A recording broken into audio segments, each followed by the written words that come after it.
નમસ્કાર મિત્રો, સ્વાગત છે તમારું બધાનું પુનઃ અમારા યુટ્યુબ ચેનલમાં. શિક્ષણ માટે માહોલ સારો નથી, માહોલ અનુકૂળ નથી, માહોલ બગડી ગયેલ છે અથવા માહોલ બગડેલ છે, આવા શબ્દો તમે ઘણીવાર સાંભળ્યા હશે.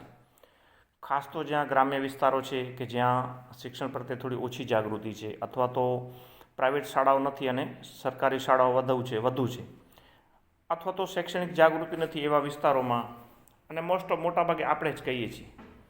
મતલબ કે શિક્ષણ માટે માહોલ સારો નથી, માહોલ બગડેલ છે, માહોલ અનુકૂળ નથી, એટલે અમે બાળકોના સારા શિક્ષણ માટે શહેરમાં જઈએ છીએ અથવા તો ત્યાં રહીએ છીએ અથવા તો એના માટે જવું પડે છે.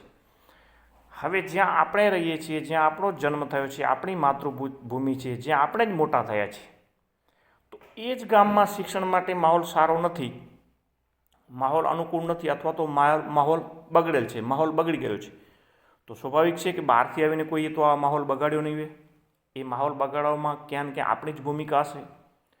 જ્યાં આપણે રહીએ છીએ, જે માતૃભૂમિમાં આપણો જન્મ થયો છે, જે ગામમાં કે જે મહોલ્લામાં, શહેરી લતા વિસ્તારમાં આપણો જન્મ થયો છે, ત્યાં આપણે જેમ કહીએ કે શિક્ષણ માટે માહોલ સારો નથી, માહોલ બગડી ગયો છે, તો માહોલ બગાડ્યો કોણે? તો મતલબ નથી લાગતું કે આપણે આપણા પર જ આક્ષેપ કરીએ છીએ અને વળી પાછું કહીએ છીએ કે શિક્ષણ માટે માહોલ સારો નથી, બગડેલ છે, એટલે બાળકોના શિક્ષણ માટે શહેરમાં જઈએ છીએ. તો મતલબ જે માતૃભૂમિમાં, જે ગામમાં, જે ભૂમિની માટીમાંથી આપણું સર્જન થયું છે, જ્યાં આપણું જન્મ થયું છે, ત્યાંનો માહોલ બીજાએ તો બગાડ્યો નથી, આપણે બગાડીને આપણે આપણા બાળકોના સારા શિક્ષણ માટે શહેરમાં જઈએ છીએ.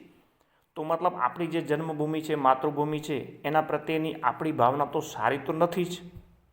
આનું સર્ટિફિકેટ તો આપણે પોતાને જ આપીએ છીએ. તો શિક્ષણ માટે ક્યારે માહોલ સારો કે બગડેલ હોય નહીં, ખરાબ હોય નહીં, અનુકૂળ જ હોય. એ અનુકૂળ હોય નહીં અને અનુકૂળ બનાવવો પડે. પ્રતિકૂળ માહોલને અનુકૂળ બનાવતા પોતે જ શીખવું પડે. ત્યાં બધા સાથે મળી અને થોડીક માત્ર મહેનત કરીએ કે સાંજના સમયે, સવારના સમયે બાળકો ઘેર હોમવર્ક કરે, વાંચે, લેસન કરે, આવી રીતે માહોલ બનાવીએ.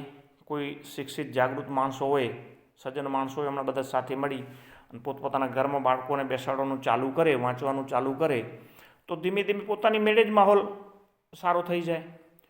તો શિક્ષણ માટે કોઈ સ્થાન બદલવાની જરૂર ન પડે.